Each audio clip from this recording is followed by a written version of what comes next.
Uddhav Thackeray Sena is facing buzz of MPs drifting towards the Shinde camp. In Bengal, the TMC has seen resignations and internal unease.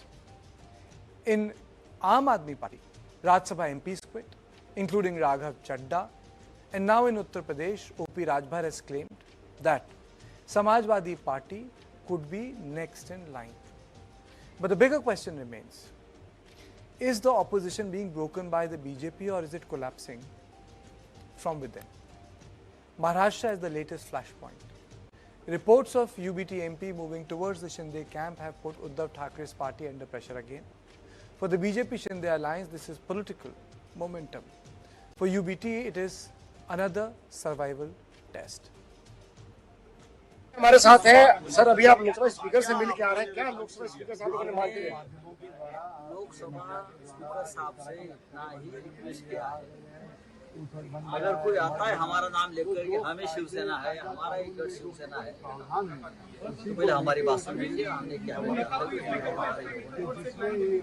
और जो नियम और कानून है, जो संविधान है, उसका पालन होना चाहिए। स्पीकर ने कुछ कहा कि बाकियों ने समय मांगा है उनसे? नहीं, स्पीकर साहब बहुत सीधे सरल आदमी है, मुझे मालूम है, मैं हमेशा उनका आदर करते आया, बहुत कम लोग हैं और बहुत ही हमारी अच्छी बातचीत हो गई और नियम और कानून का पूरा ध्यान रखेंगे। स्पीकर साहब, मुझे विश्वास है। बागी ये कह रहे हैं कि उद्धव ठाकरे जी को समय नहीं देते, बात नहीं करते थे, जरूरत थी। अरे ये बागी नहीं है, डरपोक लोग हैं, ये करप्ट लोग हैं। अभी क्या उनको टाइम क्यों चाहिए? जब चाहिए मातृश्री में आ सकते हैं, बैठ सकते हैं, बोल सकते हैं, कभी भी आ सकते हैं, ये झूठ बोल रहे हैं। This is not an isolated story. The TMC has seen high-profile resignations. 20 of its Lok Sabha MPs have moved towards a separate bloc with talks of a merger route and support for the NDA. The Rajya Sabha story is equally damaging. In that same week, 3 TMC MPs resigned: Sukhendu Sekhar Ray, Sushmita Dev and Prakash Chik Baraik. Sushmita Dev's meeting with Assam Chief Minister Himanta Biswa Sarma has only fueled speculation of a possible BJP shift. The rebels are now looking at the NCPI merger route because forming a separate faction inside the Lok Sabha could run into anti-defection and constitutional hurdles. TMC has already told Speaker Om Birla that the party remains indivisible, that no separate group should be recognized. The Speaker is expected to hear both the rebel MPs and the Mamata Banerjee-led side before taking a call. And in the state, the matter is in the court. So the court will decide which is the real TMC. And just before TMC AAP faced Rajya Sabha exit, including Raghav Chadda and 8 others, UBT is battling alleged internal feud. And now SP has been dragged into the same churn. OP Rajbhar has claimed that a major split is coming in the Samajwadi Party and alleged that the SP leaders are in touch with the centre. The SP has rejected the charge. Akhilesh Yadav has hit back with his Dana Gana jibe. आपको SIT का member बनाया जाएगा। भाई आप मुझे सुनिए, आप दाना और गाना कब तक चलेगा ऐसा अफसाना? नहीं समझ पाए, कोई बात नहीं। And Mr. Raut, on the other hand, has used the word minimum support price for the political haggling that is taking place. So the big debate is whether the BJP is engineering these splits or whether the opposition is paying the price for a weak leadership, internal ambition and lack of cohesion. From Bengal to Maharashtra to Delhi to Uttar Pradesh, the anti-BJP space looks increasingly unsettled. My question is this unparalleled in Indian politics, or was something like this happened in 1967 when Sanyukt Sarkars were in place at that point of time? That's for the debate. On this issue, I am joined by Dr. Ashwani Kumar, Professor Tess, Shikha Mukherjee, Senior Journalist, Arun Anand, Author and Senior Journalist, and Professor Prasanajit Biswas, Professor of Philosophy from Northern Eastern Hill University. But let me straight away go to Dr. Ashwani Kumar. Sir. जी बताइए, what should they think? I guess, you know, I've been talking about, and while reflecting on Bengal election and the decimation of the TMC, I was also trying to look at, you know, the larger, you know, party system and the reordering and the reimagination of the party system led by BJP dominant system. In fact, I have been for some years have been using, you know, Rajni Kothare's thesis that how, you know, the Congress system which Congress has completely decomposed and has become a southern party. I mean, I say to so, and the BJP is currently leading, nationalized, what I call nationalized party system. In this nationalized party system, if you look at, how BJP is not merely occupying a space vacated by a weakening and shrinking regional force, it is also actively restructuring the political electoral field while reworking the federal order itself. So what I'm suggesting that India is evolving into a BJP dominant federal party system in which regional parties are shrinking in electoral reach and national influence. And if people are still thinking about, comparing anti-Congressism and BJPism, I think it sounds like Mungeri Lal ke Haseen Sabse. If it is not a political fantasy. But Professor, why is it happening now? Congress still has 100 seats in Lok Sabha. It should have happened in 2014 with 44 or 2019 with 53 seats. It's happening in 2026 when they have 100 seats. Karthike, if you look at, the larger, behind all this, which sounds familiar, as you refer to 67-71 era of, defection, merger and splits, I think that's not true. It sounds like structurally similar. But if you look at, today what's happening, it is triggered by a larger social and political churn going on in India. And BJP is letting that, nationally, that social and political churn, Congress was not decimated because it became electorally weak overnight. It was decimated by the rise of Mandal forces, the era of social justice. Let's not forget that, So coming back here, trying to look at, the larger structural reality of how these mergers and splits are also rooted into a reimagination of the federal order structurally, culturally, and socially, which BJP is currently leading. Like it or not like it, I repeat, it sounds like Mungeri Lal ke Haseen Sapne. If you think about, dominating once again in terms of opposition unity and defeating BJP, at least for the short term and the middle term. Okay. Arun, your opening comments? Karthike, I think, for a political party to exist and to grow, especially at the national level, so there are 4 basic requirements. So one is basically, you need to have charismatic leaders. Then you need to have an ideological roadmap. You need to have cadres, and you need to have a set of people who purely work for the organization as the eternal backroom boys, who never are interested in becoming, coming to the electoral politics.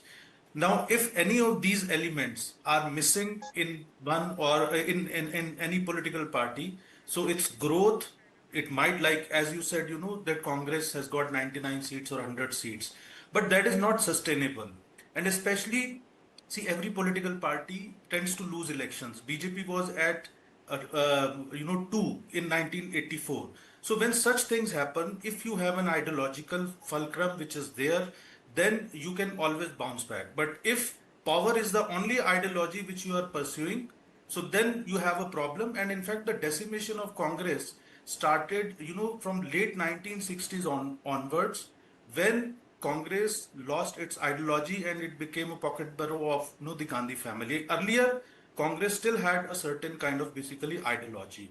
But, you can also draw a parallel with the left, because left has, but what left has done, one, it didn't have charismatic leaders. And second, their problem was basically, that they were disconnected with the feelings on the ground. And one last point which I want to make is, it takes a long time and a lot of patience. Bharatiya Janata Sangh, which is the precursor of BJP, was formed in 1951. But before that, RSS was set up in 1925. So for 16 long years, they were working very quietly. And then with the backing of the RSS, the Bharatiya Janata Sangh was set up. And it kept on, losing elections. It kept on losing elections, but it kept on building its cadre base. And one more point which I want to make, which I see in all other political parties, the fresh blood is not introduced in the form of cadres. BJP has a certain way, like, Akhil Bharatiya Vidyarthi Parishad, which is the student organization. So if you look at the current cabinet, if you look at the current leadership of the BJP, most of them have an ABVP background. So there is a set structural system with which you are infusing fresh blood. Okay. Shikha, your opening comments, and you can contextualize why the TMC exploded, and you may also take other cases like UBT, Rajbhar, Samajwadi Party, or 1.5, 2 years ago, what happened in ADMK. To you, madam. Okay, thank you. Kartikeya, I kind of contest the fact that the BJP is the only choice left in the Indian political landscape, or for voters for that matter. Why I'm saying so is because if you look at the regional parties, they do exist, and the fact that they are splitting, the way in which, for instance, the Trinamool has split, or the AAP's legislative numbers have declined, is an indication that there is substance in these parties, and that the substance is what needs to be broken in order for a larger political gain for the BJP to be had. What is it that they're looking at? If you look at the fact that where comes the break in the course of since 2024, a course of events from 2024, it comes with the West Bengal election. Why? Because that is when the Mamata Banerjee party is defeated. That defeat, if I may say so, was preceded by large number of statements coming from the BJP saying during the campaign, saying that 30 and 40 MLAs are in conversation with them, and that MPs are very disgruntled, and they have every reason to be so. Why? Because there was a certain authoritarian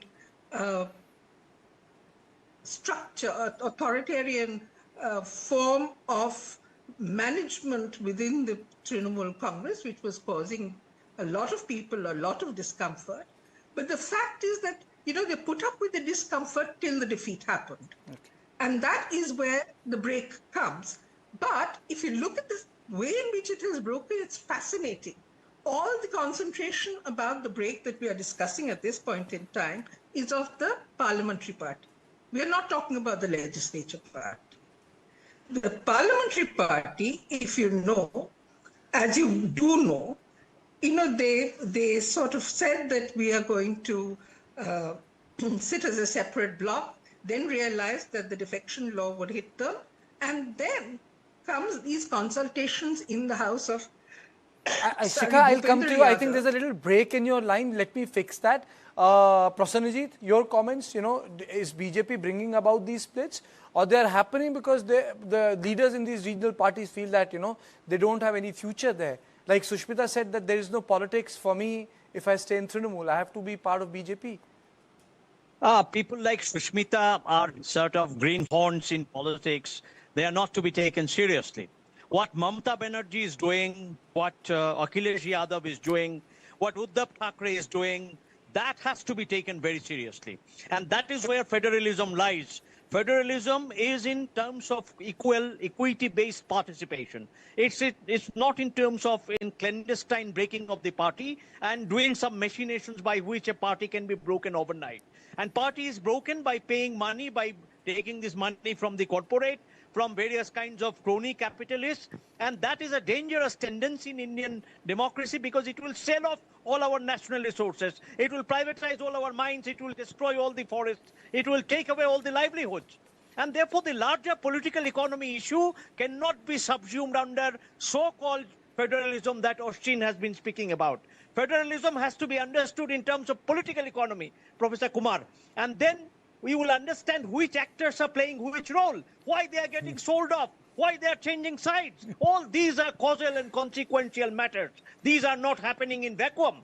And regional parties are still existing. Look at the tamasha. This TMC's 20 MPs are joining a regional party called NCPI. Why can't they join a national party? Because no national party will accommodate any defectors like that. Therefore, the whole game of defection is just a kind of an aberration to the Indian democracy and federalism. We have to look at who are those aberrant elements and what is their motivation, how they are being tricked into this kind of a work which breaks the ideological core of a party but public is looking at it, and they're looking at it in utter dismay. And therefore, it is not acceptable to the broader democratic public of this country.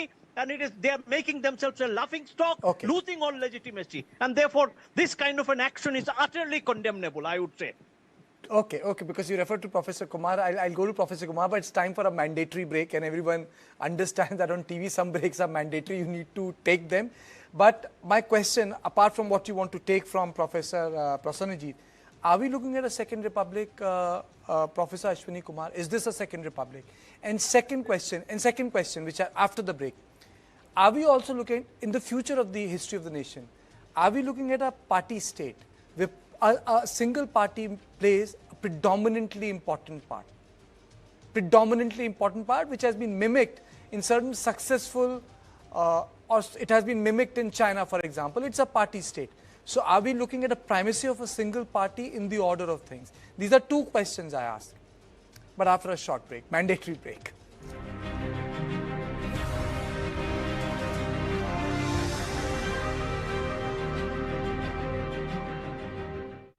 Line Desert King Dates Oman देश में स्थित line dates की factory में अच्छी quality के dates चुनकर अच्छे से साफ करके उन्हें अपनी इंडिया की इस विशाल लाइन डेट्स की फैक्ट्री में भेजकर हाईटेक मशीनों द्वारा बिना हाथ लगाए अच्छे स्वास्थ्य के लिए आप तक पहुंचाया जाता है। पोषक तत्व वाले लाइन डेजर्ट किंग डेट्स ही खरीदें। लायन डेजर्ट किंग डेट्स, सिंह जैसी शक्ति मुझ में।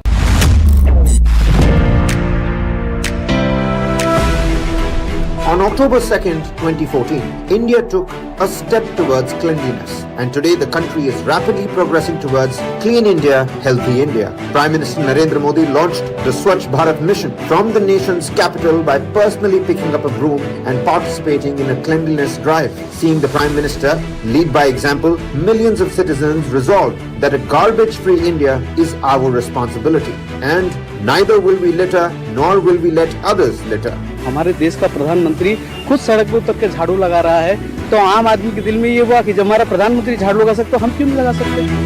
Inspired by the Prime Minister's leadership, the Swachh Bharat mission has evolved from being just a cleanliness campaign into a powerful example of social transformation.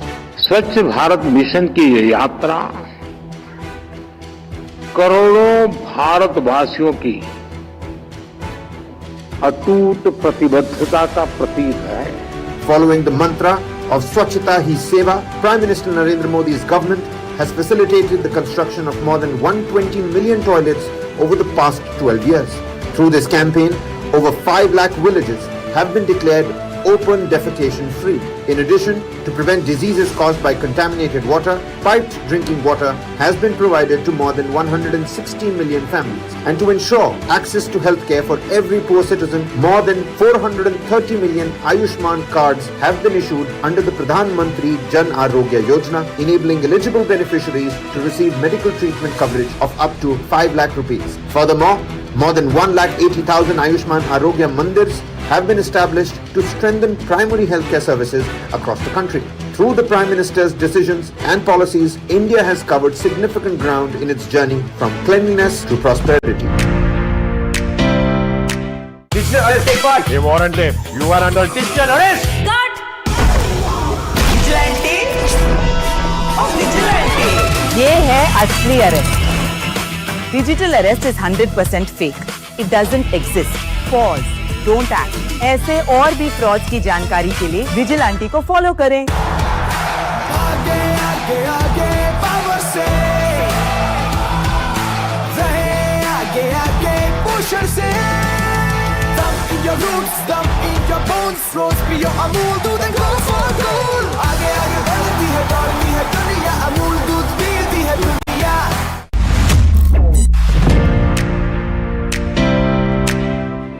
आज भारत दुनिया की फास्टेस्ट ग्रोइंग मेजर इकोनॉमी है। दुनिया की ग्रोथ में भारत का कंट्रीब्यूशन बहुत जल्द करीब 20% होने जा रहा है। Under the leadership of Prime Minister Narendra Modi, India is moving towards realizing the dream of becoming a developed nation by 2047. India has now overtaken Japan, becoming the world's fourth largest economy. According to the latest GDP second advance estimates, a growth rate of 7.6% has been projected for the financial year 2025-26. 11-12 की बात करें तो उस समय economy हमारी करीब 35% urban थी या एक्सपेक्टेशन था कि आज के दिन में 35% अर्बन होगा। अगर आप सैटेलाइट डेटा देखें, रियल जो अर्बन ग्रोथ है तो वी आर क्लोज टू 67-68%। तो आप ऐसे देखिए कि आपकी जो रियल इकोनॉमी है on the ground is moving much faster than what we had expected also. The Make in India initiative, launched in 2014, is now transforming the country into a global manufacturing hub. From electronics and mobile manufacturing to automobiles and semiconductors, India is achieving new milestones across sectors. As a result, India has become one of the largest mobile exporters in the world. Mobile production in the country has increased from around 6 crore units in 2014-15 to nearly 33 crore units in 2023-24. This growth not only highlights India's manufacturing capability but also strengthens the vision of Atmanirbhar Bharat.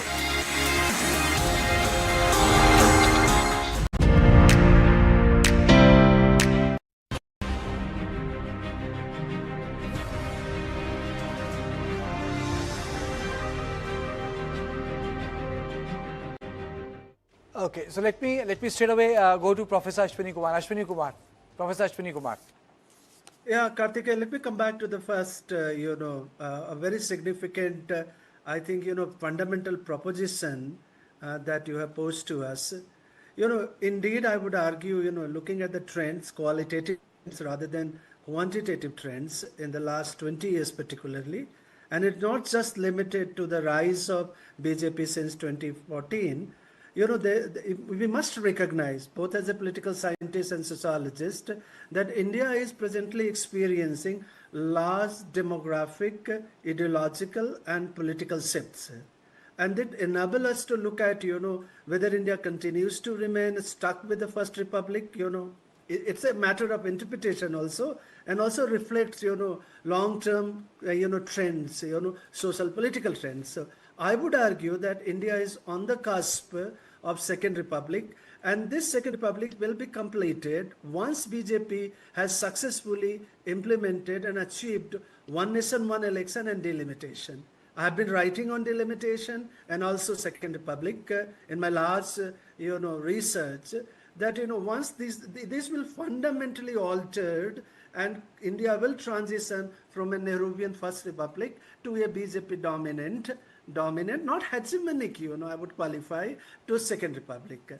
Coming back to, party state, once again, both as a historian and also, looking at global trends, I consider this entire thesis, a kind of a illiberal fantasy. I mean, like when we think about, whether democracies will turn into a kind of party state comparable to China, comparable to even, like Cuba, the smaller, but that's not going to happen, The reasons are obvious why India would not become a party state, because India continues, I mentioned, at the very outset, that there are still regional political and electoral asymmetries, If you look at Congress, right now Congress is a national party, but regionalized, concentrated in the south, posing significant electoral challenges to the BJP dominant system. Secondly, also, if you look at, the way India is socially and politically governed, that's not going to happen. It's a land of diversities. And if you look at, I don't buy this binary between dictatorship and non-dictatorship, that doesn't allow us to do any analytical significant thinking. If you still look at the press, I'm here, Karthikeya, you have a very significant voice in shaping the opinions of the people. So India is not going to be that way, So I would argue, to summarize, that this is a very illiberal fantasy, politely speaking, once again, that, India would not go that way, that's completely given. But the fact is that India is heading towards, consolidating Second Republic. That's very clear demographically. If you look at the way Gen Z, the Alpha generation and millennials have responded to the churning significant political and social churnings. Okay, Arun, to you. Are we looking at a second republic? Arun? Yeah, I think, I would agree with Professor Ashwini that we are on the cusp of doing that. I think in the history of, or in the journey of a civilizational nation like India, a couple of decades are not actually very defining. We'll still have to wait for probably another 10 years and to see basically that, if this journey continues, if that continues for next 10 years, so then you would see a complete decolonization. I would say that actually I would look beyond, of course, delimitation and the factors which Professor Ashwini mentioned. So they are very significant. But for me, the most important factor is the decolonization. See the way, the uniform of armed forces have been changed. The way, judicial, we have brought in Bharatiya Nyaya Sanhita. See, these are not symbolic or basic changes. These are very significant changes. And it's a complete the new education policy which they have brought in. People can agree or disagree with it. But there is a clear-cut ideological roadmap of decolonization. And as you know, the BJP's, they generally don't use this term outside, but within the party, it is a quest for selfhood, that who are we? And that is what BJP is defining, that who are we? And that will take another 10 more years to implement the rest of the things. People can agree or disagree with it. Okay. Again, it's time for a short break. Then I'll go to Shikha Mukherjee. Is it about decolonization, or is it about prepping a stage with 2/3 majority in Parliament for two very important legislations, which is very pivotal for BJP, which is, as Professor Ashwini Kumar said, redrawing the map, the electoral map, and women reservation bill. So that's the binary of my question. But after a short break, ma'am.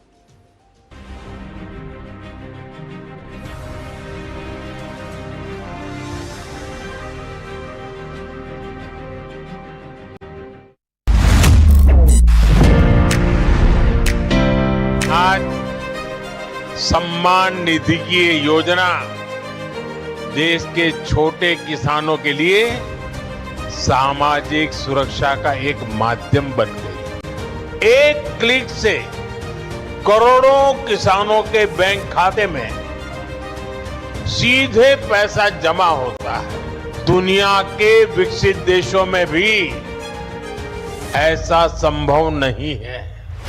When stories of transformation are rooted in the soil, they reflect a picture of prosperity like this. These are the prosperous and empowered farmers of New India. Behind the success of the country's food providers lies not just their hard work, but also impactful policies of the Government of India focused on farmers' welfare. In 2019, the PM Kisan Samman Nidhi scheme was launched to address the financial needs of the farmers across the country. Under this scheme, farmers receive financial assistance of 6,000 rupees every year, transferred directly into their bank accounts in 3 equal installments. The scheme has already seen the release of its 17th installment, continuing direct benefit support to millions of farmers. प्रधानमंत्री किसान सम्मान योजना से गरीब किसानों के लिए बहुत ही लाभदायक यह योजना है। किसान सम्मान निधि योजना से मिलने से खाद या बीज सही समय में खरीद पाते हैं। इससे किसानों का बहुत ही भलाई एवं राहत मिल रहा है। In 12 years of Prime Minister Narendra Modi's public service, India's agriculture sector has written a new chapter of growth. The vision of seed to market has transformed farmers from being just food providers into self-reliant, empowered entrepreneurs, giving them a new identity in a rapidly changing India.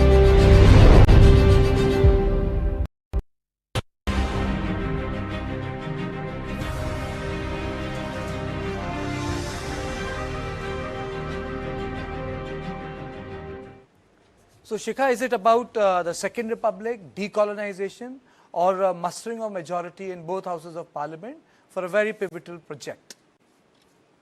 Right. Decolonization is not visual. It's not about changing uniforms or statues or whatever. That's my first observation. My second observation is that decolonization requires us to question what comes after decolonization. Do you get an electoral autocracy? Do you get a one party, one nation election system with a delimitation situation where the configuration of constituencies and of the additions that will happen will actually impact those states most where the opposition, or rather economically and in terms of human development, those have made more progress rather than the others. So let us, if we are going to carry on a theoretical argument, it's all very well. But as a journalist, what I see is decolonization is a word. There is this visual thing going on. And then what I see is people being, bail is the norm, jail is the exception, bail, jail, we've heard all of that. But these poor fellows are sitting in jail for years together and nobody's getting a move along to get them released. That is what happened when we were fighting for our national independence against a colonial authority. Let's get it very clear. What is decolonization? What is the content of it? What is the intent of it? I don't see that happening at all. This, the fact that every now and then, for everything from hawker eviction to how political protest is dealt with, you don't get permissions. And when you get permissions, you get this huge police bandobast that's happened with the non-existent political party called the Cockroach Janata Party. That is what, do I call that decolonization? Or the Second Republic? My fault. I'm very sorry to use very strong language about it. But having said that, what are we looking at? We are looking at a parliament which is let us look at the fact that it's all very immediate. West Bengal election defeat, Tamil Nadu election defeat, and here you have a slew of parties allegedly rebelling, but in my opinion, they're all coups.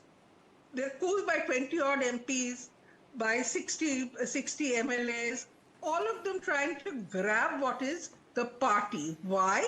Because then they turn around and say, we are going to sit not with the opposition benches, we want a separate bloc. Then the merger problem happens. Then there's the anti-defection law, so they say we have to merge. Then they find an unregistered political party, which is basically a signboard, and they latch on to it and say, okay, this gives us some kind of respectability, this gives us some kind of legitimacy, and there they go. Look at the MLAs in West Bengal. 60 of them, so-called rebels, again a coup really, basically. What is their basic argument? Their basic argument is that we will remain Trinamool, we will continue to be in the opposition because Ritubrata Banerjee has acquired the title of leader of the opposition. So he has to be in the opposition. Therefore, he is not fully aligned with the BJP as the parliamentary party has become. What he is asking for is a kind of co-option with the party in power. So if you're looking at what is happening, if you're looking at the fact that then the UBT starts splitting, then I had an inkling that it's very likely that this SP would start splitting, and that is beginning to emerge.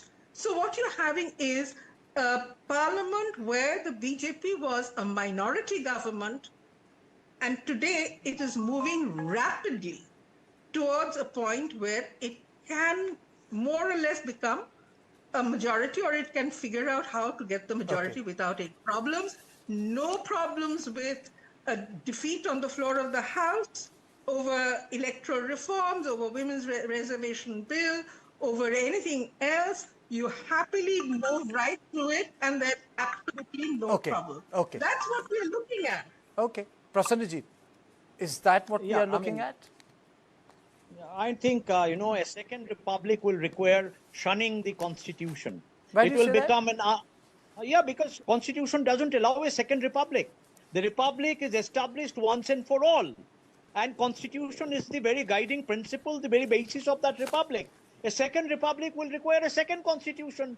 God knows from where it will come, from which coterie that kind of a constitution will come, which kind of sectarianism it will bring in, and which kind of targeting of the minorities and Dalits it will bring in.